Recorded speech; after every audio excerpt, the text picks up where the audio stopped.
આજનો દિવસ એટલે વિશ્વ આંતરરાષ્ટ્રીય યોગ દિવસ. તો આજના દિવસને વિશ્વ આંતરરાષ્ટ્રીય યોગ દિવસ શા માટે ઉજવવામાં આવે છે? એની પાછળના બે કારણ છે. પહેલું, ઉત્તર ગોળાર્ધમાં આ દિવસ સૌથી લાંબો તરીકે માનવામાં આવે છે, અને બીજું છે કે વડાપ્રધાન શ્રી નરેન્દ્ર મોદી સાહેબે સંયુક્ત રાષ્ટ્રની મહાસભાની અંદર આનો ઠરાવ પસાર કરવામાં આવ્યો હતો.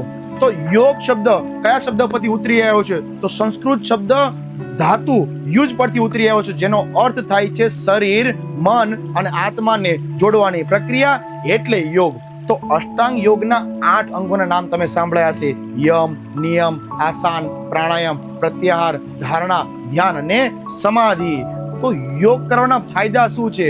તો કે શરીર લચીલું બને છે, સંતુલન અને સંકલનમાં વધારો થાય છે, પાચન સુધરે છે અને પીડાની રાહત થાય છે. એની સામે માનસિક સુધારા કયા કયા જોવા મળે? તો કે ચિંતામાં ઘટાડો થાય, ધ્યાન અને એકાગ્રતામાં સુધારો થાય, મન અને શાંતિમાં વધારો થાય છે, આત્મવિશ્વાસ વધારો થાય છે અને ઊંઘની ગુણવત્તામાં સુધારો જોવા મળે છે. આપ સર્વ વિદ્યાર્થી મિત્રોને વિશ્વ આંતરરાષ્ટ્રીય યોગ દિવસની ખૂબ ખૂબ શુભેચ્છાઓ.